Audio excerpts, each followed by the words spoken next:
5வது வசனத்தை நாம் வாசிப்போம். அப்பொழுது நீ அதை கண்டு ஓடி வருவாய், உன் இருதயம் அதிசயப்பட்டு பூரிக்கும், கடற்கரையின் திரளான கூட்டம் உன் வசமாய் திரும்பும், ஜாதிகளின் பலத்த சேனை உன்னிடத்திற்கு வரும். இதுதான் இந்த ஆண்டு கர்த்தர் நம்முடைய சபைக்கு கர்த்தர் கொடுத்த வாக்கு தத்தங்கள். இந்த வாக்கு தத்தத்துக்கு முன்னாடி நீங்க அப்படியே படிச்சு வாசிச்சீங்கன்னா, எலும்பி பிரகாசி, உன் ஒளி வந்தது, கர்த்தருடைய மகிமை உன்மேல் உதித்தது, இதோ இருள் பூமியையும் காரிருள் ஜனங்களையும் மூடும், ஆனாலும் உன்மேல் கர்த்தர் உதிப்பார், அவருடைய மகிமை உன்மேல் காணப்படும், உன் வெளிச்சத்தின் இடத்திற்கு ஜாதிகளும் உதிக்கிறவனுடைய ஒளியின் இடத்திற்கு ராஜாக்களும் நடந்து வருவார்கள், சுற்றிலும் உன் கண்களை ஏறெடுத்து பார், அவர்கள் எல்லோரும் ஏகமாய் கூடி உன்னிடத்திற்கு வருகிறார்கள், உன் குமாரர் தூரத்திலிருந்து வந்து உன் குமாரத்திகள் உன் பக்கத்திலே வளர்க்கப்படுவார்கள். அல்லேலூயா. அப்பொழுது நீ அதை கண்டு ஓடி வருவாய், உன் இருதயம் அதிசயப்பட்டு பூரிக்கும். இந்த வருஷம் ஆண்டவர் நம்முடைய நியூ லைஃப் சபைக்கு கொடுக்கிற அற்புதமான ஒரு வாக்கு தத்தம், உங்கள் இருதயம் அதிசயப்பட்டு பூரிக்கும். அல்லேலூயா. எப்படி அதிசயப்பட்டு பூரிக்கும்? ஆண்டவர் நன்மை செஞ்சாதான் என்ன செய்யும்? அதிசயப்பட்டு பூரிக்கும். நன்மை நடக்கலைன்னா துக்கம் தான் வந்துடும். துக்கத்தினுடைய மூஞ்ச பார்த்தா என்ன செய்ய எப்படி இருக்கும்? துக்கத்தின் முகம் எப்படி இருக்கும்? கஷ்டமா இருக்கும். யாராவது துக்கப்படுறானோ அவங்க மூஞ்சி பார்க்க முடியுமா? கஷ்டமா இருக்கும். ஏன்டா இவங்களுக்கு இவ்வளவு பெரிய கஷ்டம் வந்துட்டே இருக்கு, கஷ்டத்துக்கு மேல கஷ்டம் வந்துட்டே இருக்கு, வேதனைக்கு மேல வேதனை வந்துட்டே இருக்கு, ஒரு பலவீனத்துக்கு மேல ஒரு பலவீனம் வந்துகிட்டே இருக்கு அப்படின்னு அந்த குடும்பத்தை பார்க்கும் பொழுது நம்ம அறியாமலேயே நம்மளுடைய இருதயம் என்ன செய்யுங்க? துக்கப்படும், ரொம்ப துக்கப்படும். நேற்று ஒரு வீட்டுக்கு போயிருந்தோம். ஐயா திடீர்னு பார்த்தீங்கன்னா ஓப்பன் சர்ஜரி பண்ணி 2 நாள் ஹாஸ்பிட்டல் இருந்து இறந்துட்டாரு. அந்த வீட்டுக்குள்ள போனா பயங்கர துக்கம். ஒருவேளை அவருக்கு வயசு 83 வயசு இருந்தாலும் அவர் இறந்துட்டாருன்னொன்னே அவருடைய குடும்பங்கள் அழுகிறத பார்க்கவே முடியல. அவ்வளவு துக்கம். அந்த துக்கம் நம்ம வீட்டுக்கு போனாலே நம்ம மூஞ்சி என்ன செஞ்சிருதுங்க? துக்கமாய் மாறிடுது. அப்படிப்பட்ட ஒரு சூழ்நிலைகள் இந்த 2024 ஒருவேளை பல விதத்துல நம்முடைய முகங்கள் துக்க முகமாய் இருந்து நம்முடைய கண்கள் கண்ணீரினால் நிறைந்திருக்கலாம். ஆனால் இந்த ஆண்டு ஆண்டவர் நமக்கு வாக்கு பண்ணி இருக்கிறார். வாக்கு தத்தம் என்பது அது மனுஷனிடத்திலிருந்து வருவதல்ல, அது தெய்வம் நமக்கு கொடுக்கிற ஒரு ஆசீர்வாதம். இந்த வருஷம் நம்ம மக்களுக்கு, உங்களுக்கும் எனக்கும் சபைக்கும் கர்த்தர் கொடுத்திருக்கிற வாக்கு தத்தம், உங்கள் இருதயம் அதிசயப்பட்டு பூரிக்கும். அல்லேலூயா. அப்போ ஆண்டவர் எனக்கு அப்படிப்பட்ட அதிசயப்பட்டு பூரிக்கணும், அவர் எனக்கு நன்மை செய்யணும்னா, நான் ஆல்ரெடி நியூ இயர்லயே சொல்லியிருந்தேன், ஒண்ணு நம்ம கேட்கிறதை தருகிற ஆண்டவர். நம்ம கேட்டா என்ன செய்வாரு? தருவாரா தர மாட்டாருங்களா? அதனாலதான் ஆண்டவர் சொல்றாரு, கேளுங்கள் அப்பொழுது கொடுக்கப்படும். அதைத்தான் நம்ம ஊருக்காரன் வாயுள்ள புள்ள என்ன செஞ்சுக்கும்? பொழைச்சுக்கும். அப்படின்னு என்ன அர்த்தம்?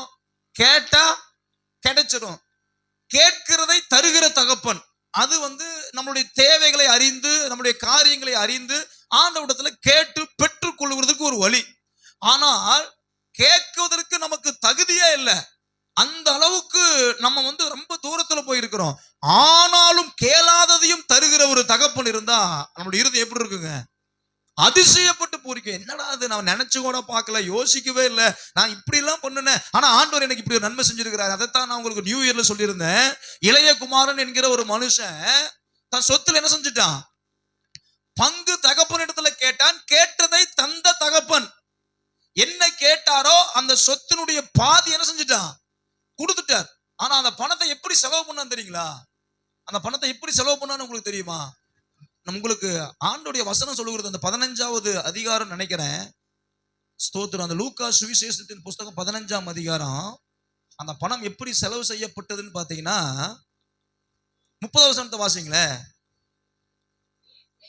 வேசிகளிடத்தில் உம்முடைய ஆஸ்தியை அழித்து போட்ட உம்முடைய குமாரனாகி இவன் வந்தவுடனே கொளுத்த கண்ட இவனுக்காக அடிப்பித்தீர என்றான். இவன் வியாபாரத்துல நஷ்டம் வரல. ஏதோ சொத்த பாதி வாங்கிட்டு போய் தூர தேசத்துல போய் ஒரு பிசினஸ் பண்ணலாம், ஒரு தொழில் பண்ணலாம், இல்லையா ஒரு டிபார்ட்மெண்ட் ஸ்டோர் வைக்கலாம், ஒரு கடை வைக்கலாம், இருக்கிற பணத்தை 2ஆ பெருக்கலாம் நினைச்சு என்ன செய்யலீங்க? அவன் எந்த பணத்தையும் செலவு பண்ணல. மாறாக என்ன செஞ்சிருக்கிறான்? வேசிகள் இடத்துல பணத்தை கொடுக்கவும், தவறான விஷயத்துல பணத்தை விட்டவும், கொஞ்சம் கொஞ்சமா பணக்காரன் இப்ப எங்க வந்துட்டான்? பிச்சைக்காரனோட மோசமாயிட்டான். இவனுடைய நிலைமை இப்ப டோட்டலா மாறி போச்சு. இவன் வாழ்ந்த வாழ்க்கைக்கும் இப்ப வாழுகிற வாழ்க்கைக்கும் என்ன கிடையாதுங்க, சம்மதமே இல்லை. எங்க ஒருத்தன் கீழே இருந்து மேல போறான் அப்படின்னா கர்த்தருக்கு நன்றி சொல்லலாம். ஆனா ஒருத்தனை கர்த்தர் மேலதான் வச்சிருக்கிறாரு. மேல இருக்கிறவன் இப்ப என்ன செஞ்சுட்டே இருக்கிறான், கொஞ்சம் கொஞ்சமா கீழே வந்து, எப்படி கீழே வந்துட்டான்னு பாத்தீங்கன்னா, தன் சரீரத்தை பாவத்துக்கு தீட்டுப்படுத்தி தன்னுடைய சிந்தனை முழுவதுமாய் பாவத்தினால சூழப்பட்டு இப்போ வேலை கிடைக்காம பன்னிக்கு வைக்கிற சாப்பாடை சாப்பிடுவதற்கு வேதம் சொல்கிறது அவன் ஆசையா இருந்தானாம். ஆசை வர்றது இயல்பு தான், எல்லாத்துக்குமே ஆசை வரும். ஒரு நல்ல சிக்கன் பிரியாணி சாப்பிட்டா நல்லா இருக்குமே, சச்சு முடிச்சுட்டு போனோடனே மீன் சாப்பிட்டா நல்லா இருக்குமே, இல்ல ஒரு கொளுத்த கன்று சாப்பிட்டா நல்லா இருக்குமேன்னு ஆசைப்படுற தப்பு இல்லை. ஆனா இவனுடைய ஆசை எப்படி திரும்ப இருந்துச்சுங்க, பன்னிக்கு வைக்கிற சாப்பாட்டினுடைய தவிட்ட சாப்பிட்றதுக்கு எப்படி இருந்தானாமா. ஆனா அந்த ஆசையை கூட என்ன செய்யல, அவனுக்கு கிடைக்கல. மிகுந்த துக்கம், சொல்ல முடியாத துயரம். அப்பதான் அவன் யோசிக்கிறான், என்னுடைய தகப்பன் வீட்டுல எத்தனையோ கூலிக்காரர்களுக்கு பூர்த்தியான சாப்பாடு, அப்படின்னா அன்லிமிட்டெட் சாப்பாடு. அன்லிமிட்டெட். நீங்க பாத்தீங்கன்னா கடைக்கு போனீங்கன்னா சில சாப்பாடு அளவு சாப்பாடுன்னு வச்சிருப்பான், பாத்துருக்கீங்களா? 70 ரூபா அளவு சாப்பாடு. அவனே என்ன செய்வான், கிண்ணத்துல கொண்டு வந்து வச்சிருவான். நீங்க போட்டு என்ன செஞ்சுக்கலாம், சாப்பிட்டுக்கலாம். சில ஹோட்டல்ல அன்லிமிட்டெட் இருக்கும், வைக்கும் பொழுது கொஞ்சமா தான் வைப்பான், ஆனா வச்சுக்கிட்டே இருப்பான். அல்லேலூயா. ஃபர்ஸ்ட் நம்ம சார் சிக்கன் குழம்பு கொடுங்க, சிக்கன் குழம்பு ஊத்தி என்ன செய்வோம், சாப்பிடுவோம். சிலர் நாட்டுக்கோழி குழம்பு இருக்குதுங்களா அப்படின்னு கேட்டு என்ன செய்வோம், நாட்டுக்கோழி குழம்பு, அப்புறம் புளி குழம்பு சர்வ் பண்றோன்னு, என்னடா இருந்தாலும் இப்படி சாப்பிட்றான்னு யோசிக்கிற அளவுக்கு சிக்கன் குழம்பு, நாட்டுக்கோழி குழம்பு, புளி குழம்பு, அப்புறம் கொஞ்சோண்டு சாம்பார், ரசம், கடைசியா பாத்தீங்கன்னா தயிர்லயும் சேர்ந்து ரசத்தை என்ன செய்யறது 5 முறை 4 முறை. அதுக்கு பேர் அன்லிமிட்டெட் சாப்பாடு. இங்க வேதம் சொல்லுகிறது, அந்த இளையகுமாரனுடைய தகப்பன் வீட்டில் இருந்த கூலிக்காரர்கள், வேலைக்காரர்கள் பூர்த்தியான சாப்பாட்டை சாப்பிட்டார்கள். அப்படின்னா வேணுங்கிற அளவுக்கு அங்க ஆகாரம் இருந்தது. இப்போ அவன் எப்படிப்பட்ட நிலைமைக்கு வந்துட்டான்னு கேட்டீங்கன்னா, அந்த 15ஆம் அதிகாரத்துல ஆண்டுடைய வசனம் இப்படி சொல்லுகிறது. 17வது வசனத்தை வாசிங்களே. அவனுக்கு புத்தி தெளிந்த போது, நல்லா கவனிங்க, கிறிஸ்தவ வாழ்க்கையில நீங்களும் நானும் மிக கவனமாய் கவனிக்க வேண்டிய ஒரு காரியம், நம்மளுடைய புத்தி என்ன செய்யணும், தெளிந்த போது. இந்த இளையகுமாரன், ஐயோ என்னைய கர்த்தர் எப்படிப்பட்ட நிலைமையில வச்சிருந்தாரு, என் வீட்டுல நான் எவ்வளவு பெரிய ஒரு கோடீஸ்வரனுக்கு இளைய மகனா நான் இருந்தேன், ஆஸ்தி எல்லாம் இப்படி நான் அழிச்சிட்டனே, வீணா அழிச்சிட்டனே, பிசினஸ் பண்ணி லாஸ் ஆயிடுச்சுன்னு சொன்னா கூட எங்க அப்பா ஒருவேளை என்னை ஏத்துக்குவாரு, ஆனா நான் என்ன செஞ்சுட்டேன், வேசிகள் இடத்திலையும் பாவத்தினாலையும் என் பணத்தை நான் இழந்து விட்டேனே என்று அவன் யோசிச்சு, அப்படிப்பட்ட ஒரு நிலைமையில் இருக்கிறவனுடைய முடிவு எப்படி தெரியுமா இருக்கும், செத்தரலாம். என்ன செஞ்சிடலாம், இனி அப்பா வீட்டுக்கு என்ன செய்ய முடியாது, போவருக்கு நமக்கு பயமா இருக்கு. என்ன போய் சொல்ல முடியும், இனி சொல்ல முடியாது. இன்னொன்னு நமக்கு அவமானம். என்னங்க, அநேக பிள்ளைகள் அவமானத்தினாலேயே மரித்து போகிறாரு. ஆனா திருந்துவதற்கு, தெளிந்த புத்தி அடைவதற்கு நிறைய வாய்ப்பு இருக்கு. ஆனா நம்முடைய சுய கௌரவமும் இது வந்து எனக்கு அவமானமா போயிருமோன்னு நினைச்ச சிலர் கடன் பிரச்சனையில, சிலர் தப்பான ஒரு காரியத்தினால தன் வாழ்க்கை என்ன செஞ்சிடறாங்க. சில பெண்கள் பாத்தீங்கன்னா, காலேஜில் படிக்கிற பிள்ளைகள் ஏதாவது ஒரு விஷயத்துல ஏதோ ஒரு ஆண்கள் அவங்க தடுமாறி நடந்துட்டாங்கன்னா, அந்த பிள்ளைகளுக்கு அவமானம் தாங்க முடியாம தன் தகப்பன் இடத்துல சொல்ல முடியாம, தாயின் இடத்துல சொல்ல முடியாம நிறைய பேர் பாத்தீங்கன்னா தூக்கு மாட்டிக்கிறாங்க. பாத்துருக்கீங்களா? ஒண்ணு பாத்தீங்கன்னா அந்த மருந்து சாப்பிட்டுக்கிறது, தூக்கு மாட்டிக்கிறது, இப்படிப்பட்ட நிலைமைகள். ஆனால் இந்த இளையகுமாரனுக்கு அப்படி ஆப்ஷன் இருந்தாலும் வேதம் சொல்லுகிறது, புத்தி தெளிந்தது. அவன் என்ன யோசிக்கிறான், என் தகப்பன் வீட்டில் எத்தனையோ கூலிக்காரர்களுக்கு பூர்த்தியான சாப்பாடு கிடைக்கிறது, இனி நான் அவரை தகப்பன் என்று கூப்பிடுவதற்கு எனக்கு என்ன கிடையாது, கொஞ்சம் கூட எனக்கு தகுதி கிடையாது. ஆனா ஒரு தகுதி எனக்கு இருக்குது. எங்க வீட்டுல எத்தனையோ கூலிக்காரங்க இருக்கிறாங்க, அவங்கள ஒரு ஆளா என்ன செஞ்சிடலாம்.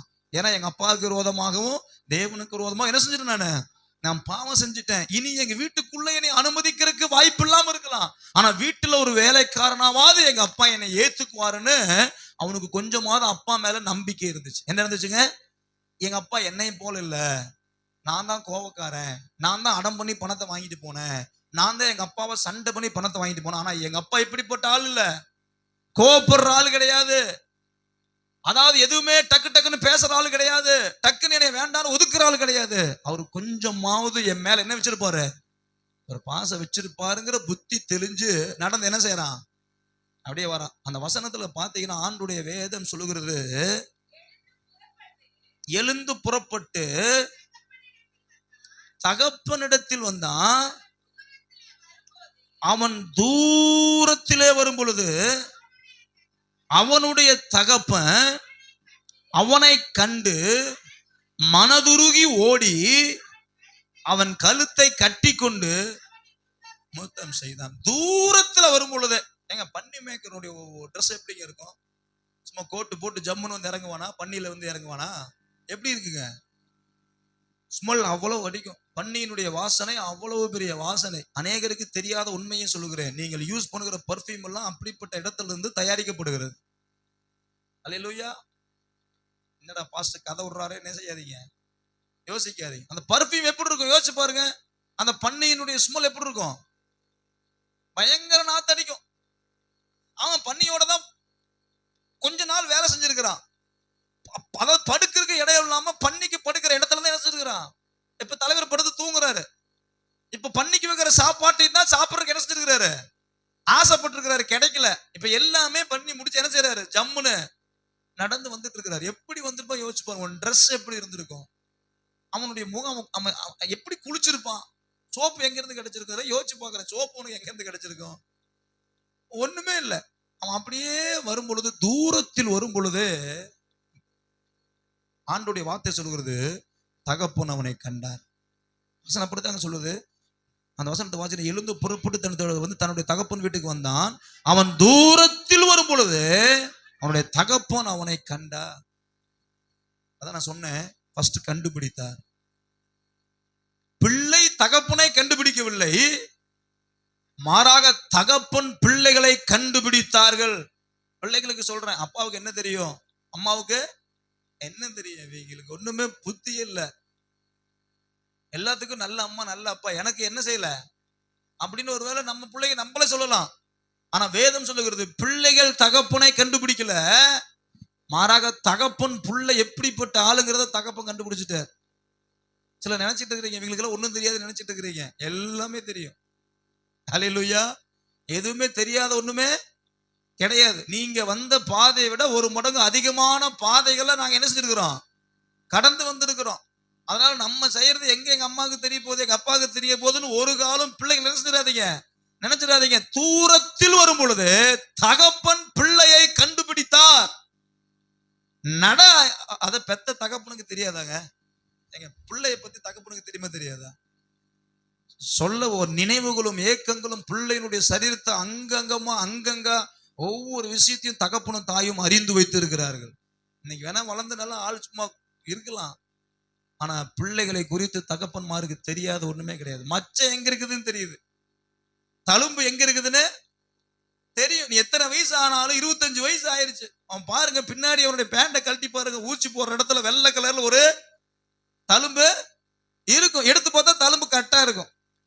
பிள்ளைகளுக்கு தகப்பன் அடையாளம் கண்டுபிடிக்காம இருக்கலாம், ஆனா தகப்பனும் தாயும் பிள்ளைகளை கரெக்டா அடையாளம் கண்டுபிடிக்கிற ஒரு கிருபையை கர்த்தர் தகப்பனுடைய இருதயத்துல தாயினுடைய உள்ளத்துல வச்சிருக்கிறார். ஆனா இந்த இடத்துல தாயை கர்த்தர் கொண்டு வரல. ஆனா தகப்பனுடைய இருதயத்தை தான் அநேக இடத்துல தாயை பத்தி தான் பேசியிருக்கிறோம். ஆனா இந்த இளையகுமாரன் விஷயத்துலதான் கர்த்தர் தகப்பனை பத்தி பேசியிருக்கிறார். அல்லேலூயா. நல்ல தகப்பன் தூரத்துல வரும் பொழுது தன் மகனை கண்டுபிடிச்சிட்டார். சில வீடுகள்ல தகப்பன் தான் ரொம்ப முரண்டு பிடிப்பார், பார்த்துருக்கீங்களா? வீட்டுக்கு வந்தா கூட அவனை என்ன செய்யாத, வீட்டுக்கு என் பேரை கெடுத்துட்டான், சொத்தெல்லாம் வாங்கிட்டு போயிட்டு அவனை வீட்டுக்குள்ள என்ன செய்யாத, விடாத. கோபம் எல்லாம் பாத்தீங்கன்னா தகப்பன் தான் படுவாங்க. சில குடும்பங்களுக்கு எல்லாம் பாத்தீங்கன்னா தகப்பனுக்கு முன் கோபம் ரொம்ப அதிகமா இருக்கும்.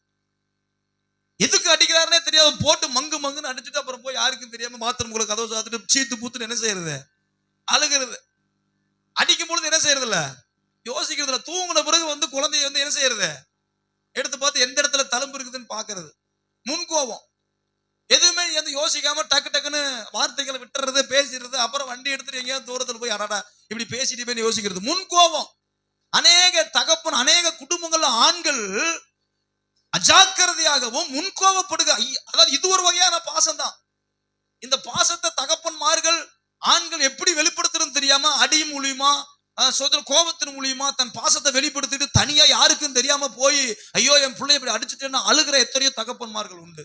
ஆனா இங்க இருக்கிற தகப்பன் கொஞ்சம் வித்தியாசமானவனாக இருந்தான். தாயுள்ளம் கொண்ட தகப்பனாக அந்த அந்த ஒரு இளைய குமாரனுடைய தகப்பன் இருந்தார். அப்படி என்ன அர்த்தம்? ஒவ்வொரு நாளும் என் பையன் எப்படியாவது வந்துருவான் அப்படின்னு இவனுக்கு முன்னாடியே தெரிஞ்சிருக்குது. என்ன தெரிஞ்சிருக்குது? இவன் இதுக்கெல்லாம் லாக்கி இல்ல, இந்த பணத்தை செலவு பண்ணிடுவான்னு எனக்கு தெரியும். ஆனா இவனால பசி பொறுக்க முடியாது, இவனால என்ன செய்ய முடியாது, என்னை விட்டுட்டு இருக்க முடியாது. ஒருவேளை எல்லாம் அழிஞ்ச பிறகு என் ஞாபகம் வரும், கட்டாயம் வருவான்னு முன்கூட்டியே தெரிஞ்சு ஒவ்வொரு நாளும் என் மகன் வருவானா என்று பார்த்து கொண்டே இருந்திருக்கிறார். வேதம் சொல்லுகிறது தூரத்தில் வரும் பொழுது, ஏங்க வந்தோம் அப்படின்னு அப்படியே வந்தோம் அப்படி நல்லா தைரியமா வந்திருப்பானா? எப்படி வந்திருப்பான்? தயங்கி தயங்கி வந்திருப்பான். போலாமா வேண்டாமா, போனா என்ன நடக்கும், எங்க வீட்டுல ஒரு அண்ணங்காரன் வர ஒருத்தன் இருக்கிறானே, அவன் என்னை ஏத்துக்குவானா? எங்க அப்பா அம்மா ஏத்துக்கிட்டா கூட அவன் என்னை என்ன செய்வான், உள்ள விடுவானா விட மாட்டானா? எங்க அப்பா என்னை ஏத்துக்குவாரான்னு பல விதமான குழப்பத்துல மிகுந்த வேதனையோட அப்படியே தயங்கி தயங்கி தயங்கி தயங்கி என்ன செஞ்சிருப்பான், வந்திருப்பான். ஆனா தகப்பன் தூரத்திலே அவனை கண்டுபிடித்தார். ஆண்டவர் எவ்வளவு பெரிய தெய்வம் பாருங்க. தூரத்துல ஏங்க சில விஷயங்கள் கேட்டதை தருகிற தகப்பன், அது உங்களுக்கு அதிகமான ஒரு உங்களுக்கு ஒரு பெரிய ஒரு அதிசயமாய் தோணாது. ஆனா இவன் எதிர்பார்க்கவே இல்லை. இவனை என்ன செஞ்சாரு? தூரத்துல வரும் பொழுது என்ன செஞ்சாரு? கண்டுபிடிச்சிட்டாரு. ரெண்டாவது அந்த வசனத்தை வாசிங்கன்னா நியூ இயர்ல சொன்னது போல அவனை போய் கட்டி பிடிச்சுக்கிட்டார். அலை சொல்ல மாட்டீங்களா? கண்டுபிடித்தார், அப்புறம் கட்டி பிடிச்சார். மனசெல்லாம் உருகி போச்சு, கோவமெல்லாம் எங்க போச்சுன்னே தெரியல. ஆள் அவுட். அப்படியே பையனை பார்த்த உடனே இவருக்கு பணம் போனதை பத்தி கவலை இல்ல, தன்னுடைய மரியாதை போனதை பத்தி கவலை இல்ல, தன் சொத்து அழிஞ்சதை பத்தி கவலை இல்ல. என் பையன் மீண்டும் என்ன செஞ்சுட்டான், வந்துட்டான், உயிரோட வந்துட்டான், எனக்கு அது போதும், எந்த சேதம் இல்லாம வந்துட்டான். என் பையனை நான் பாப்பனான்னு நினைச்சிட்டு இருந்தேன், ஆனா என் பையன் மீண்டும் என்ன செஞ்சுட்டான், என்னை தேடி வந்து விட்டான் என்று அவனை கண்டுபிடித்தவர் அவனை கட்டி பிடித்தார். அல்லேலூயா. மூணாவது கன்று குட்டி அடித்தார். சொல்லுங்க பார்க்கலாம். கண்ணு குட்டி சாப்பிடுறது தப்புன்னு நிறைய பேர் சொல்றாங்க, ஆனா பைபிள் சாப்பிடுங்கன்னு சொல்லுது. அல்லேலூயா. கன்று குட்டி அடித்தார். அப்போ கண்டுபிடித்தார், கட்டி பிடித்தார், கன்று குட்டி அடித்தார். இது மூணுமே இளையகுமார் என்ன செய்யல, கொஞ்சம் கூட எதிர்பார்க்கல. வீட்டுல ஒரு வேலைக்காரனா சேர்த்திக்கலான்னு எப்படியாவது மனசுல பேசிட்டே வரான். ஏசப்பா அப்பா அப்பா என்னை மன்னிச்சிருங்க, காலை பிடிச்சி எப்படியாவது கெஞ்சியாவது வீட்டுல ஒரு வேலைக்காரனா கூலிக்காரனா ஆடு மேய்ச்சிட்டு மாடு மேய்ச்சிட்டு எப்படியாவது ஒரு ஒரு கூலிக்காரனை போல இருந்து 3 வேளை சாப்பாடு கிடைச்சிட்டா போதும்னு நினைச்சிட்டு வந்தவனுக்கு இப்ப அவனுடைய இருதயம் சொல்ல முடியாத ஒரு மகிழ்ச்சிக்குள்ளாக அவருடைய தகப்பன் அவரை கொண்டு போகிறார். கட்டி பிடிக்கிறாரு, கண்டுபிடிக்கிறாரு, கன்று குட்டி அடிக்கிறாரு, விலை உயர்ந்த வஸ்திரத்தை கொடுக்கிறாரு. யோசிச்சு பாருங்க, எவங்க செய்வான்? விலை உயர்ந்த வஸ்திரம், இருக்கிற வஸ்திரத்திலேயே விலை உயர்ந்த வஸ்திரம்னா ஏற்கட்டுமே. அதை ஏற்கனவே தகப்பன் முன்கூட்டியே ப்ரீ பிளான். என் பையன் என்னைக்காவது ஒரு நாள் வருவான், அவனுக்கு நான் ட்ரெஸ் எடுத்து வைப்பேன்னு விலை உயர்ந்த துணி, மோதிரம் அளவு பார்த்து வாங்கி இருக்கிறாரு. என்ன செய்யிருக்கிறாரு? மோதிரத்தை அளவு பார்த்து வாங்கி ரெடியா வச்சிருந்திருக்காரு. வந்த உடனே போய் கடைக்கு போய் வாங்கிட்டு வரல.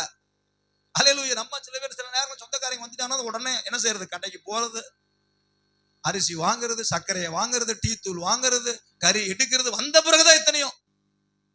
ஆனா இவர் எல்லாமே பிளான். ஒரு கன்று குட்டி இவனுக்காகவே ரொம்ப நாளா வளர்த்திட்டு இருந்திருக்கிறாரு. ஒரு சொல்ல மாட்டீங்களா? மோதிரத்தை வாங்கி ஏற்கனவே ஆயத்தம் பண்ணி வச்சிருந்திருக்கிறார். புதிய துணியும் ஆல்ரெடி வாங்கி ஆயத்தம் பண்ணி வச்சிருக்கிறார். கட்டி பிடிப்பதற்கு என்ன செய்வே இல்லை, அவரு தயங்கவே இல்லை. பாதரட்சியா வாங்கி வச்சிருந்திருக்கிறார். எல்லாமே ஆயத்தம் பண்ணி அவனுக்கு கொடுத்தாரு. இப்ப அவனுடைய இருதயம் எப்படி இருக்கு யோசிச்சு பாருங்க. ஏதோ பெரிய ஆர்மியில போய் வின் பண்ணிட்டு வந்தவனுக்கு கொடுக்கிற மரியாதையை போல, ஏதோ உலக கோப்பையில போய் ஜெயிச்சுட்டு வந்து சோதனை கொடுக்கிற மரியாதையை போல பாவம் பண்ணிட்டு வந்தவன், தன்னுடைய தகப்பனுடைய ஒரு நல்ல ஒரு பெயரை கெடுத்தவன், அவமானப்படுத்தினவன், சொத்தை பிரிச்சுட்டு போய் அழிச்சவனுக்கு இப்போ ராஜ மரியாதை. அவன் இருதயம் எப்படி இருக்கும்? அதிசயப்பட்டிருக்கும். அவன் இருதயம் அதிசயப்பட்டிருக்கும். அப்படித்தான் ஆண்டவர் இந்த வருஷம் நமக்கு வாக்கு பண்றாரு. கேட்கிற தகப்பனை இத்தனை வருஷமா நீங்க பார்த்துருக்கிறீங்க.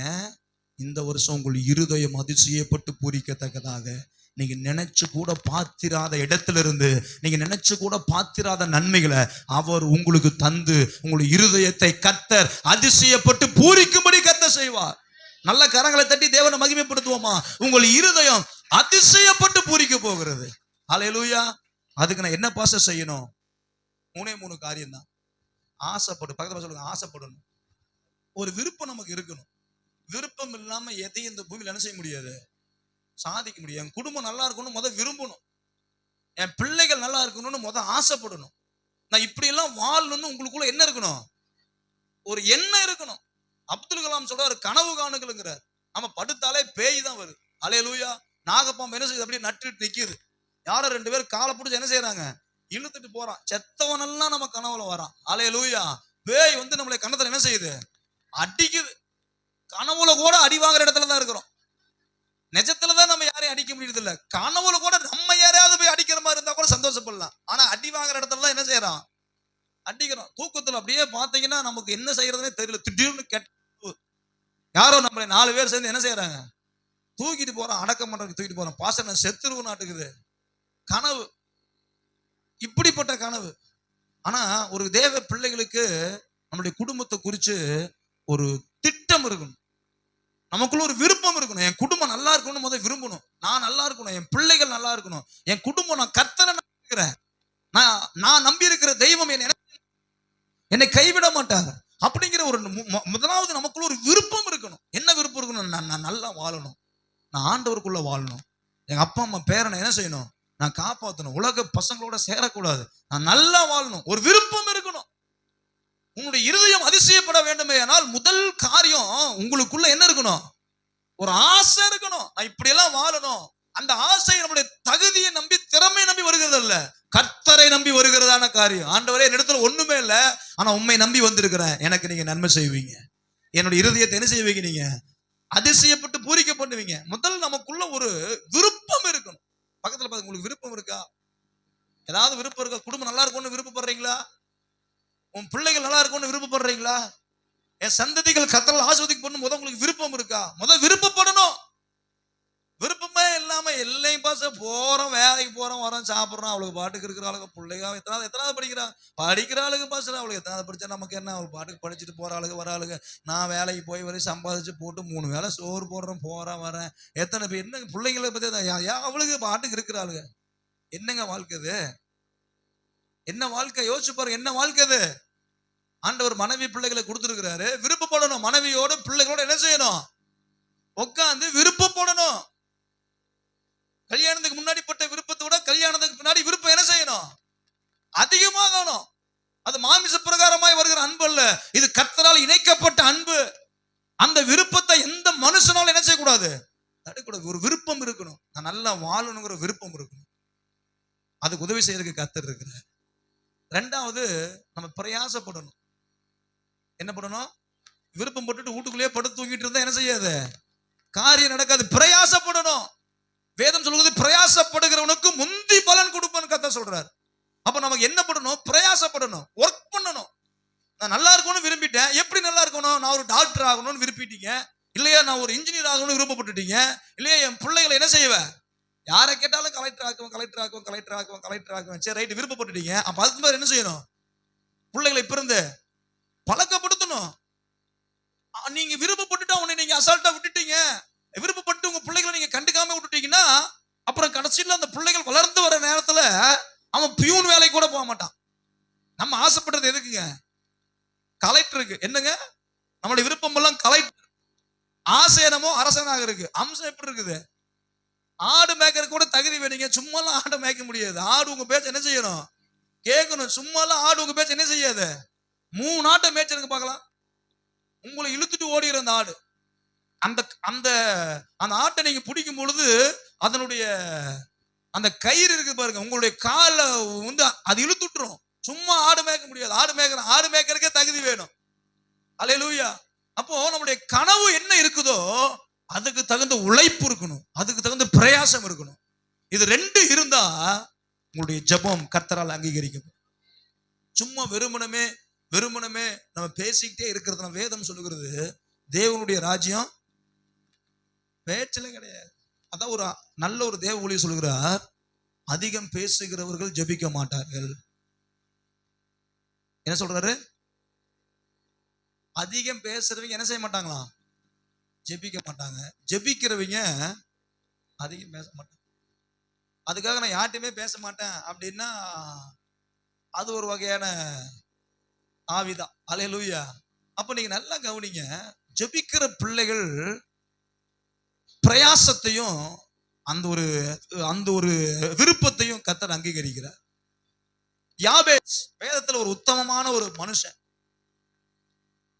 வேதம் சொல்லுகிறது அவன் சிறு வயதிலிருந்தே சிறுமைப்பட்டவன். அவனுடைய பெயருக்கு தகுந்தது போலவே துக்கங்களையும் வேதனைகளையும் அனுபவிச்சவன். ஆனா அவனுக்குள்ள ஒரு விருப்பம் இருந்தது. என்ன தெரியும் விருப்பம்? நான் நல்லா வாழணும், நல்லா ஆசீர்வாதமா இருக்கணும், நான் ஆசீர்வதிக்கப்படணும், என் சமுதாயத்தின் மத்தியில என் பேர் என்ன செய்யணும்? உயரணும், நான் என்னுடைய எல்லைகள் விரிவாகணும், ஆண்டவர் என் கூட இருக்கணும். இதெல்லாம் அவனுக்குள்ள இருந்து என்ன தெரியுங்களா? ஆசை. அவன் ஆசை மட்டும் பண்ணலீங்க, அதுக்கு தகுந்த பிரயாசப்பட்டான், அதுக்கு தகுந்த ஓடுனான். கர்த்தர் அவனுக்கு பலன் தந்தார். அவன் ஜெபம் பண்ண வேதம் சொல்லுது, அவன் வேண்டிக் கொண்டது எல்லாம் கர்த்தர் அவனுக்கு அருளினார். அப்ப என்ன அர்த்தம்? அவன் ஜெபம் கேட்கப்பட்டது, அவனுடைய பிரயாசத்தை கர்த்தர் ஆசீர்வதித்தார், அவன் விரும்பினது அவனுக்கு கிடைத்தது. வேதம் சொல்லுகிறது நீதிமான் விரும்புவது அவனுக்கு என்ன செய்யும்? கொடுக்கப்படும். அப்போ நமக்குள்ள அதிசயப்பட்டு பூரிக்கணும்னா நம்ம ஒரு தீர்மானம் பண்ணணும். தானியேல் ஒரு தீர்மானம் பண்ணினான், இந்த ஆகாரத்தினால் என் சரீரம் என்ன செய்யப்படாது? தீட்டுப்படாதுன்னு ஒரு தீர்மானம் பண்ணினான். வழக்கம் போல 3 வேளை ஜெபிப்பதற்கு தடை இருந்தும் அவன் தீர்மானித்தபடியே 3 வேளை அவன் கதவுகளை திறந்து ஜன்னல்களை திறந்து என்ன செஞ்சானமா? ஜெபித்தான். அப்ப நமக்குள்ள நீங்க தீர்மானம் எடுக்காம ஒரு வாக்குத்தத்தத்தை என்ன செய்யாது? நிறைவேறாது. எப்பயுமே அவர் நமக்கு ஒரு வாக்குத்தத்தத்தை கொடுப்பதற்கு முன்பாக ஒரு கண்டிஷனை கர்த்தர் வைக்கிறார். அத மகனே என் புத்தியை கேள், என் போதகத்தை தள்ளாதே, அப்பொழுது என்ன செய்வேன்? நான் உன்னைய ஆசீர்வதிப்பங்கிறார். அப்பொழுது நீ கையிட்டு செய்கிற வேலைகளை ஆசீர்வதிப்பங்கிறார். அல்லேலூயா. அப்போ ஒவ்வொரு வாக்குத்தத்தத்துக்கு பின்னாடியும் ஒரு நிபந்தனையை கர்த்தர் வச்சிருக்கிறார். இன்றைக்கு இந்த புதிய வருஷத்தினுடைய முதல் ஆராதனையில நான் உங்களுக்கு சொல்லுகிறேன், முதல் பிரயாசப்படுறதுக்கு முன்னாடி விருப்பப்படுங்க. நான் இப்படி வாழணும், என் வாழ்க்கையை யாரோ ஒருத்தர் என்ன செய்யக்கூடாது? டிசைன் பண்ணக்கூடாது. யாரோ ஒருத்தர் என்னை இயக்கி அதன் மூலியமா என்ன செய்யக்கூடாது? நீங்க வாழக்கூடாது. உங்களுக்குள்ள ஒரு விருப்பம் இருக்கணும். நான் இப்படி வாழணும் ஆண்டவரே, நான் உம்முடைய மகன், நான் உம்முடைய பிள்ளை, நான் இப்படி இருக்கணும் அப்படின்னு நீங்க நினைங்க. நீங்க நினைக்கும் பொழுது நம்ம புத்தி என்ன போயிருது? நான் இந்த வேலைக்கு போறேன், என்ன நான் இப்படி நினைக்கிறது. நம்மளுடைய ஸ்டார்டிங் பாயிண்டே மிஸ்டேக்கா இருக்குது. எனக்கு 10,000 ரூபாய் வருமானம் இருக்குது, நான் 40,000 ரூபாய்க்கு எங்க யோசிக்கிறதுன்னு நம்ம அந்த சின்ன புத்தி நம்மளை நினைக்க வைக்குது. ஆனா நீங்க பிரயாசப்படும் பொழுது 10,000 40,000 கர்த்தர் மாத்துறாரு. அல்லேலூயா. எப்படி மாத்துறாருன்னு தெரியல. திடீர்னு கர்த்தர் என்ன செய்யறாரு? ஒரு அற்புதங்களை கர்த்தர் செய்கிறார். இப்படித்தான் உங்கள் இருதயம் அதிசயப்பட்டு பூரிக்கும். அப்போ முதலாவது நாம் விருப்பப்படணும், ரெண்டாவது என்ன செய்யணும்? நாம் பிரயாசப்படணும். இந்த உலகத்தில் நம்ம வாழ்றோம், பலவிதமான நண்பர்கள் நம்மை சுற்றி இருக்கிறார், உறவுகள் சுத்தி இருக்கிறாங்க, சமுதாயத்துல நம்ம பழக்க வழக்கம் சுத்தி இருக்குது. எது கூட நம்ம சுத்தி இருந்தாலும் நம்ம வச்ச அந்த தீர்மானத்தை எப்படி இருக்கணும்? உறுதியா இருக்கணும். யாரு கூட பழகிறோம், யாரு கூட பேசுறது முக்கியம் இல்ல, நம்மளுடைய கோல் கரெக்டா இருக்கணும்.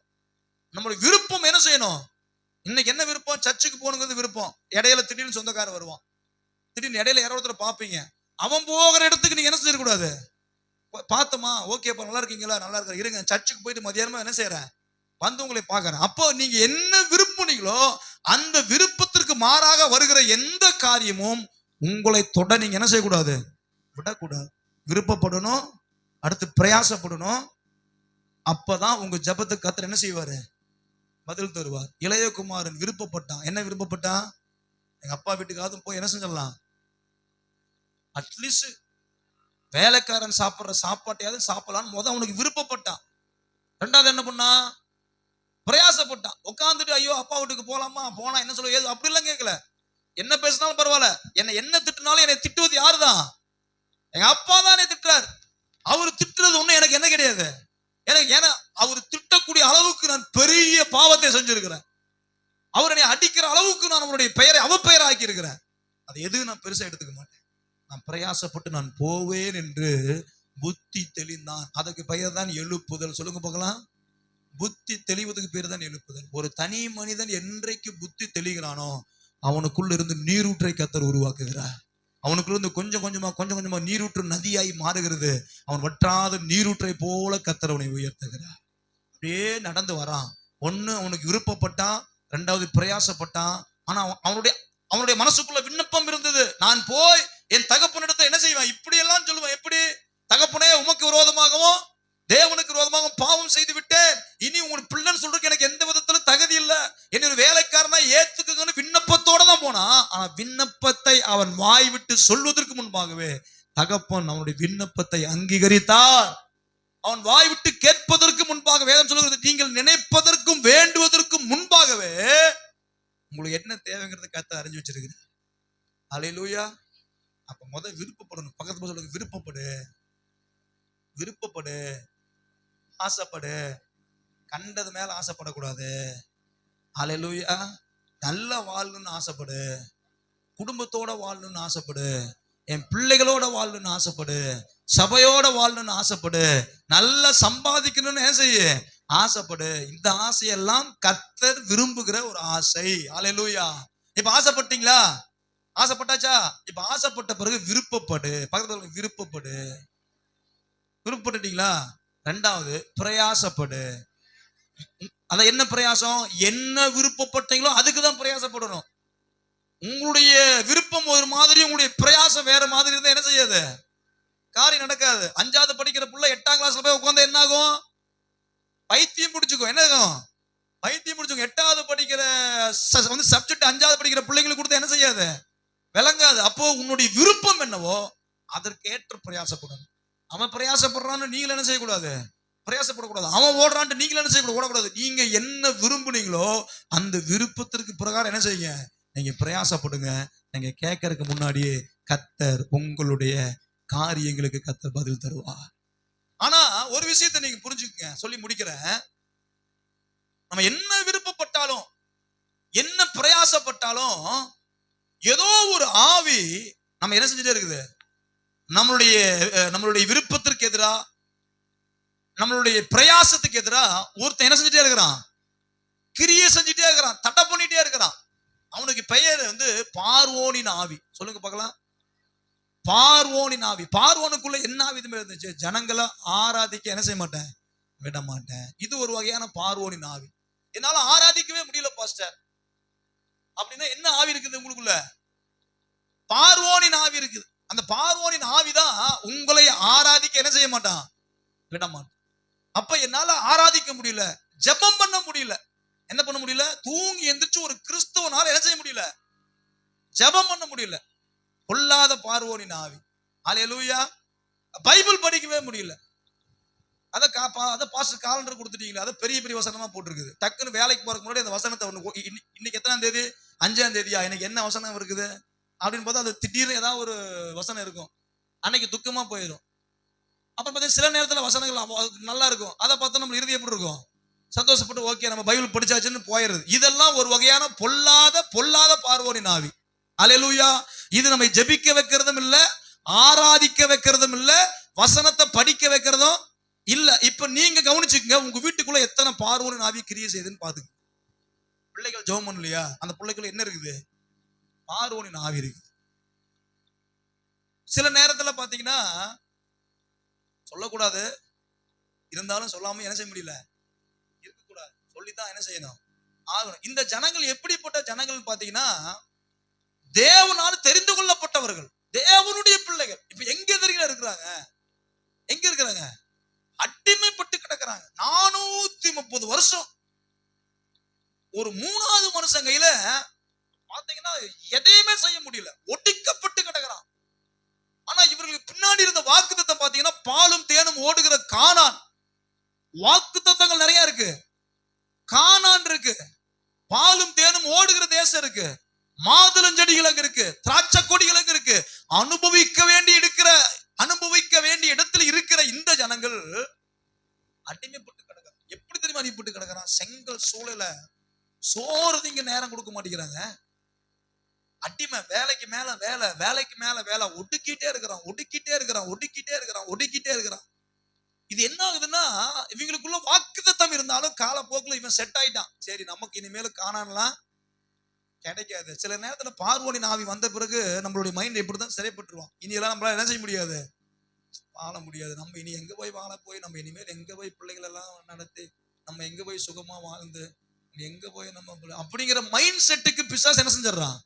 அந்த பார்வோன் ஆவி நம்ம இழுத்துட்டு போயிருது. இவன் காலப்போக்கில் நினைச்சிருப்பான், என்ன நினைச்சிருப்பான், இனி எங்க போய் கானானுக்கு போய் பாலும் தேனும் ஓடுகிற, இங்க 3 வேளை சோறு திங்க முடியல, என்ன செய்ய முடியல, நிம்மதியா சோறுதிங்க நேரம் கொடுக்க மாட்டேங்கிறான். ஒரு கருதிங்க முடியல, வேலைக்கு மேல வேலை, நேரமே ரெஸ்ட் எடுக்கவே நேரம் இல்லை. இதுல போய் நான் போய் பாலும் தேனும் ஓடுகிற தேசத்துல போய் வாக்குத்தத்தம் பண்ண இடத்துல போய் என்ன செய்ய போறேன், சந்தோஷமா இருக்க போறேன்னு நமக்குள்ளேயே சில நேரத்துல அந்த ஆவி நம்மை தடுத்துருது. ஆனா அப்படிப்பட்ட இடத்துலதான் கர்த்தர் ஒரு மோசையை எழுப்புகிறார். ஃபர்ஸ்ட் 40 வருஷம் தரிசனம். சொல்லுங்க பார்க்கலாம், ஃபர்ஸ்ட் 40 வருஷம் தரிசனம். அவனுக்குள்ள ஒரு வைராக்கியம், என் ஜனங்கள் இப்படி அடிமையா கிடக்குறானே, எப்படி ஆகிலும் இந்த ஜனங்கள் என்ன செய்யணும், விடுதலை ஆக்கணும்னு பயங்கர வைராக்கியம். தரிசனம் பாத்தீங்கன்னா சொல்லவே முடியல. அவன் தரிசனம் பாத்தீங்கன்னா கோவப்பட்டு என்ன செய்யறான், ஒருத்தனை சண்டைக்கே போயிட்டான். அந்த ஜனங்கள் மேல அவனுக்கு அவ்வளவு பெரிய பிரியம். 40 வருஷத்துக்கு அப்புறம் தரிசனம் எல்லாம் எங்கேயோ போயிருச்சு. தரிசனம் எல்லாம் இப்ப என்ன ஆகி போச்சு, புஷ்ன்னு போயிருச்சு. அதை பண்ணுவேன், இதை பண்ணுவேன், அப்படி பண்ணுவேன், இப்படி பண்ணுவேன், அதை செய்வேன், இதை செய்வேன். அப்படியே காலப்போக்கில் திடீர்னு கல்யாணம் ஆன பிறகு தரிசனம் எல்லாம் என்ன செஞ்சிருச்சு, புஷ். எங்கேயும் பாஸ்டர் எங்க வர்றதுக்கு, சண்டே சர்ச்சுக்கு வர பாருங்க, அதை நினைச்சே சந்தோஷப்படுங்க. அது இடையில வார நீங்க கூப்பிடுறீங்க, வாய்ப்பே இல்லைங்க பாஸ்டர். இன்னும் 2 வருஷம் கழிச்சு கையில ஒரு குழந்தை, எங்கேயும் பாஸ்டர் இவனையோட சல்லையா இருக்குதுங்க. இந்த பிள்ளைகளை வச்சுட்டு எங்க வெளியே வர்றதுக்கு நேரமே சரியா இருக்குது. எதுக்கு சரியா இருக்குது, நேரமே சரியா. அந்த குழந்தை இல்லாத வரைக்கும் குழந்தை வேணும், குழந்தை வேணும், குழந்தை வந்து அப்படி பாத்துக்குவேன், இப்படி பாத்துக்குவேன், அவனை முத்தம் கொடுப்பேன், கட்டி பிடிப்பேன், மாறுமலையே வச்சுட்டு தூக்கிட்டு போவேன், வருவேன், பல கற்பனை. வந்த பிறகு இவன் தூங்கவே விட மாட்டேங்கிறான் மாஸ்டர். இவளா நைட் ஆனா என்னை தொந்தரவுக்குன்னே எனக்கு பிறந்திருக்கிறான். இவன் எனக்கு நன்மை செய்யறதுக்காக பிறக்கல, எதுக்கு பிறந்திருக்கிறா, தொந்தரவு பண்றான். இப்ப நல்லா கவனிங்க. இப்ப தரிசனம் என்ன ஆயிடுச்சு, அவுட்டு. தரிசனம் 40 வருஷம், ஃபர்ஸ்ட் 40 வருஷம் பயங்கர வில்லாதி வில்லனா, சூராதி சூரனா, அதை பண்ணிடுவேன், இதை பண்ணிடுவேன் அப்படின்னு நினைச்சிட்டு இருந்தேன். இப்ப 40 வருஷத்துல பாத்தீங்கன்னா வனாந்தரத்துக்கு போயிட்டான். எங்க போயிட்டான், அது மீதியான தேசத்துக்கு போய் வனாந்தரத்துல தலைவர் என்ன செய்யறாரு, ஆடுகளை மேய்த்து கொண்டிருக்கிறார். தரிசனம் அதெல்லாம் எங்கீங்க தரிசனம், எங்க சொல்லுவாரு, அவர் சொல்லுவார், அவருக்கு என்ன, அவர் சொல்றதெல்லாம் நம்மளால செய்ய முடியுமா, சொல்றதெல்லாம் செய்யறதுக்கு நான் என்ன கடவுளா, நம்மளே நம்ம வந்து திருப்திப்படுத்துக்கு அடுத்த வாரத்தை நம்ம என்ன கடவுளா, அவரு சொல்லுவாரு, நம்மளால செய்ய முடியுமா, அவர் இருக்கிற மாதிரிலாம் நம்மளால என்ன செய்ய முடியுமா, இருக்க முடியுமா அப்படின்னு நம்மளை நாமே திருப்திப்படுத்திக்கிறோம். அடுத்த 40 வருஷம் தரிசனம் எல்லாம் என்ன செஞ்சிருச்சு, சுத்தமா போயிடுச்சு. ஆளை பார்த்தா அந்த ஒரு தரிசனத்தை பெற்ற ஆள் மாதிரியே இல்ல, தாடிகளெல்லாம் வளர்த்திட்டு மனுஷன் காட்டுக்குள்ள ஆட்டை மாட்டி மேய்ச்சிட்டு அடுத்த 40 வருஷத்துல தரிசனத்தை இழந்து போனான். இங்க ஜனங்கள் அடிமைப்பட்டு கிடக்குறாங்க. இங்க ஜனங்கள் எப்படி இருக்கிறாங்க, நொறுக்கப்பட்டு கிடக்குறாங்க. அடுத்த 40வது வருஷத்துல மீண்டும் கர்த்தர் மோசேயை எழுப்புகிறார். எனக்கு அருமையான தேவ பிள்ளைகளை, தரிசனத்தை கர்த்தர் கொடுத்துட்டாருன்னா காடானாலும் மேடானாலும் நீ எவ்வளவு பெரிய இடத்துல போய் நீங்க இருந்தாலும் ஆண்டவர் உங்களை தரிசனத்தை உங்க மூலியமா நிறைவேற்றுவதற்கு அவர் இருதயத்தில் துடித்து கொண்டே இருக்கிறார். ஆண்டவருக்கு வயசு ஒரு பெருசு கிடையாதுங்க, எண்ணங்கள் தான். நமக்கு கர்த்தர் கொடுத்த குடும்பத்தை சுமையா பார்க்க கூடாது, அது கர்த்தர் கொடுத்த ஆசீர்வாதம். இந்த ஆசீர்வாதம் இல்லாம எத்தனையோ குடும்பங்கள் நாளுக்கு நாள் ஏங்குறாங்க, நாளுக்கு நாள் ஏங்குறாங்க. இதை விட உங்களுக்கு எங்க சந்தோஷம் கிடைக்க போகுது? நான் கேட்கிறேன், உங்க பிள்ளைகளோட மனைவியோட இருக்கிற சந்தோஷத்தை விட வேற இந்த உலகத்துல எங்கேயாவது போங்க. எங்க உங்க சொந்தக்கார வீட்டுக்கு மனைவி கூட்டிட்டு போகாம போங்க பார்க்கலாம். 2 நாள் இருந்துட்டு வந்துருங்க, இருக்க முடியுமா? முடியாது. ஏங்க வீட்டுல கூட்டு வரலையா, கூட்டிட்டு வரலைங்க, சரி ரைட், அவ்வளவுதான். போன நேரம் தான் நல்ல சாப்பாடு கிடைக்கும். அதன் பிறகு உங்களை கேட்கவே மாட்டாங்க. நீங்க மனைவி பிள்ளைகளோட போய் பாருங்க, கவனிக்கிற விதமே. சரி, உங்க மாமியார் வீட்டுக்கு உங்களுடைய மனைவியை கூட்டிட்டு போகாம போயிருக்கு பார்க்கலாம், எப்படி இருக்கு? கவனிப்பு கம்மியா இருங்க. நீங்க நினைக்கிறீங்க ஏன்னா அந்த பிள்ளைக்காக தான் உங்களுக்கு சாப்பாடு, சும்மா சாப்பாடு இல்ல. Chicken biryani, mutton biryani, fry எல்லாம் யாருக்கு? உங்களுக்கு நினைச்சிட்டு இருக்கு. இல்ல இல்ல இல்ல இல்ல, அவங்க பிள்ளை இருக்கிறதுனால உங்களுக்கு சாப்பாடு. பிள்ளை இல்லாம போனேன்னா இருக்காது, போச்சு, எல்லாம் அவுட். குடும்பத்தில் இல்லாத சந்தோஷம் வேற எங்கேயுமே கிடையாது. அதை நம்ம உணர்ந்துக்கணும். எனக்கு வாச்சதே சரியில்லை பாஸ்டர், பிறந்ததும் சரியில்லைங்க அப்படின்னு என்ன செய்யாதீங்க, சொல்லாதீங்க. கர்த்தருக்கு தெரியும், அவரு தான் உங்களுக்கும் எனக்கும் படி அளந்திருக்கிறார். ஹல்லேலூயா. வாச்சதும் சரி வந்ததும் சரி நம்மளுடைய நீங்க எப்படியோ அப்படியே கர்த்தர் நமக்கு என்ன செய்திருக்கிறாரு, கொடுத்திருக்கிறார். அதனால இந்த குடும்பத்தை சந்தோஷமா வாழணும், சும்மையா நினைக்க கூடாது. நீங்க என்னைக்கு பாஸ்டர் பேசிட்டு போயிருவீங்க, நான் படுற கஷ்டம் எனக்கு தானே தெரியும், அப்படி என்ன செய்யாதீங்க, சொல்லாதீங்க. உங்க ஜெபம் அம்புகளை விட பெரியதுங்க. உங்க ஜெபம் கத்தி கூர்மையை விட உங்க ஜெபம் வல்லமை உள்ள ஜெபம். அப்படி உங்க குடும்பத்துக்கு விரோதமான சூழல் வந்தாலும் உங்களுடைய விருப்பமும் உங்களுடைய பிரயாசம் இருக்குமேனால் உங்க ஜெபத்தை கர்த்தர் வேற எவனாலையும் தடுக்க முடியாத அளவுக்கு அந்த ஜெபம் மாறி போயிடும். ஆனா நமக்குள்ள பார்வோனின் ஆவி, ஜெபிக்க முடியல, என்ன பண்ண முடியல, தூக்கமா வருது பாஸ்டர், கொட்டாயா வருது. என்ன வருது? சில வீட்டுக்கெல்லாம் போயிருக்கிறேன், ஒரு ஜெபம் முடியிருக்குள்ள 7-8 கொட்டாய் விட்டுருவாங்க. நான் இதுக்குன்னே கண்ணை திறந்து பாக்குறது, சில வீடுகள்லாம் கொட்டாய் வந்தே இருக்கும். ஆனா ஜெபம் முடிச்ச பிறகு பாத்தீங்கன்னா கொட்டாய் நின்று, அதுக்கப்புறம் இவங்க பேசுற பேச்ச பாத்தீங்கன்னா பேசிட்டே இருப்பாங்க. ஆனா ஜெபம் பண்ற நேரத்துல வாய் அது இப்படி கையெல்லாம் இப்படி வச்சுக்கிறது இல்லை, அப்படியே வாய் ஆன்னு என்ன செய்யறது, கொட்டாய் வர்றது. 6-7 முறை கொட்டாய் வர்றது. ஒரு பார்வோனின் ஆவி. என்னவிங்க? பார்வோனின் ஆவி. சில நேரத்துல நம்ம நினைக்கிறோம், சில சமயம் நமக்குள்ளேயே அந்த பார்வோனின் ஆவி இருக்குது. பார்த்துருக்கீங்களா? நம்ம மத்தவங்களை சொல்லிட்டு இருக்கிறோம், சில நேரங்கள்ல சில சமயத்துல நமக்குள்ளேயே அந்த பார்வோனின் ஆவி. என்ன, இந்த வாரம் சர்ச்சுக்கு போகலினா என்ன, அடுத்த வாரம் போய்க்கலாம் அப்படின்னு நினைக்கிறேன். பாத்தீங்களா? அந்த நினைப்பே ஒரு பார்வோனின் ஆவி தான். ஏன் தெரியுங்களா? அவன் தான் உங்களை என்ன செய்ய மாட்டான், ஆராதிக்க விட மாட்டான். சில சமயம் நமக்காக ஒரு பார்வோனின் ஆவி இருக்கும். பார்த்துருக்கீங்களா? நம்ம போல நினைப்போம், வீட்டுல இருக்கிற விட மாட்டான். கவனிச்சிருக்கீங்களா? கிளம்பு சர்ச்சுக்கு போகணும், வேலை பாரு, எனக்கு வேலை இருக்கு, இந்த வாரம் போய்க்கலாம், அடுத்த வாரம். இது நமக்காக கொடுக்கப்பட்ட ஒரு பார்வோனின் ஆவி. ஹஸ்பண்ட் ரெடி உட்காந்துருப்பாரு, மனைவிக்கு அப்பதான் திடீர்னு ஏங்க வயிறு வலிக்குது. என்ன வலிக்குது? ஒத்த வார்த்தையில மொத்த வேலையும் முடிச்சிடுறது. ஒரே வார்த்தை, வயிறு வலிக்குது, அவ்வளவுதான், முடிஞ்சது. ஏன் எதுக்கு லொட்டு லோசுக்குன்னு கேட்கவே முடியாது. ஏங்க தலை ஒரு பக்கமா வலிக்குதுங்க, ஒரு சைடா அப்படியே வலிச்சுட்டே போகுது. இந்த பக்கம் பார்த்தீங்கன்னா என்னன்னு தெரியலீங்க, நெஞ்சு மட்டும் என்ன செஞ்சது, துடிக்குது. நெஞ்சு துடிக்குதான் செய்யும். இருதயம் துடிக்கலன்னா செத்துருவோம். இருதயம் என்ன செய்யணும், இருதயம் ஒண்ணு இருந்து என்ன செய்யணும், துடிக்கணும். லப்பு டப்புன்னு என்ன செய்யணும், துடிச்சாதான் அதுக்கு பேர் இருதயம். எனக்கு நெஞ்சு படப்படன்னு அடிக்குது, அது படப்படன்னு அடிச்சாதான் அதுக்கு பேர் இருதயம். அல்லேலூயா. திடீர்னு அது ஒரு வகை நமக்காக கொடுக்கப்பட்ட பார்வை. திடீர்னு பாத்தீங்கன்னா பிள்ளைங்க சேட்டை பண்ணிடுவாங்க. பாத்துருக்கீங்களா? நம்ம பிள்ளைங்க திடீர்னு கிளம்புறனா ஏதாவது ஒரு சேட்டை பண்ணி அந்த சமாதானத்தை என்ன செய்வாங்க, கெடுத்துருவாங்க. சரி போ, சண்டையோட எங்க சர்ச்சுக்கு போறது? சர்ச்சுக்கு போனா எப்படி போகணும், சமாதானம் இல்லாதவனுக்கு தான் சர்ச்சு. ஆனா நம்ம என்ன சொல்றோம், சண்டை பண்ணிட்டு எதுக்கு? நம்மளோட எண்ணங்கள் பாருங்க, இதெல்லாம் எப்படிப்பட்ட ஆவின்னு பாத்தீங்கன்னா பார்வோனின் ஆவி. அத சபைக்கு போனா ஒழுக்கமா போகணும். எப்படி ஒழுக்கமா போக முடியும்? சபைக்கு வந்தா தான் என்ன செய்ய முடியும், ஒழுக்கமா இருக்க முடியும். சண்டை பண்ணுவோம் எங்க தான் வரணும், சபைக்கு தான் வரணும். மனசுல வேதனை இருக்கிற எங்க தான் வரணும். ஆனா வீட்டுல சண்டை பண்ணிட்டு சர்ச்சுக்காவது போனா ஒரு சமாதானம் கிடைக்குன்னு வரணும். இப்ப சண்டை பண்ணிட்டா அடுத்தது என்ன செய்யறது இல்ல, சண்டையோட எப்படி சர்ச்சுக்கு போய் கர்த்தரை பாக்குறது? நான் கேட்கிறேன், அப்படி எத்தனை முறை கர்த்தரை பார்த்துக்கிறீங்க? யோசிச்சு பாருங்க. இங்க வந்த கர்த்தர் நம்மளுக்கு என்ன செய்யறாரு, சமாதானத்தை கொடுக்க முடியும், உணர்த்துறாரு, வசனத்தை கொடுக்கிறார், வார்த்தைகளை கொடுக்கிறார். அல்லேலூயா. சில நேரத்துல நமக்காக கொடுக்கப்பட்ட பார்வோனின் ஆவி. சில நேரத்துல நம்மளே பார்வோனா மாறிடுறோம். பார்த்துருக்கீங்களா? நமக்குள்ளேயே நம்மளே பார்வோனா மாறிடுவோம். பிள்ளைங்க ரெடியா இருப்பாங்க, மனைவி ரெடியா இருப்பாங்க, நம்ம அப்படியே வேண்டாம் போ, 4 தூரம் போய்க்கிறேன், வேலை இருக்கு. அல்லேலூயா. நம்மளே பார்வோனா மாறிடுது. சில நேரத்துல நமக்குள்ள பார்வோனின் ஆவி, சில நேரத்துல நமக்காக கொடுக்கப்பட்ட பார்வோனின் ஆவி, சில நேரத்துல நம்மளே எப்படியா மாறிடுறோம்.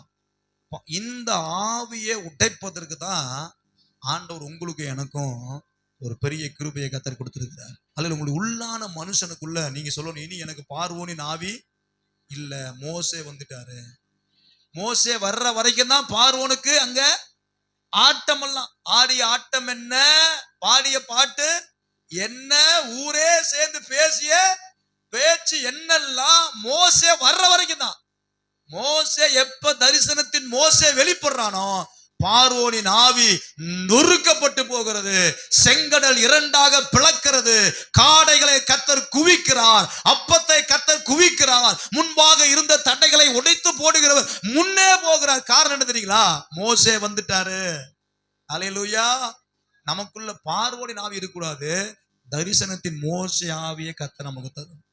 40 வருஷம் வைராக்கியமா இருந்தவன் தான், அடுத்த 40 வருஷம் தரிசனத்தையே மறந்தவன் தான்.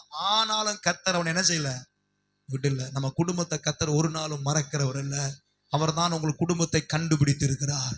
அவர்தான் உங்களுடைய குடும்பத்தை கட்டி பிடித்திருக்கிறார். அவர்தான் உங்களுடைய குடும்பத்திற்காக அனுதினமும் விருந்து உண்டு பண்ணி கொண்டிருக்கிறார். பார்வோனின் ஆவி வரும் பொழுதெல்லாம் மோசேயை, உங்களுக்குள்ள இருக்கிற மோசேயை என்ன செய்யணும்? எழும்ப பண்ணணும்.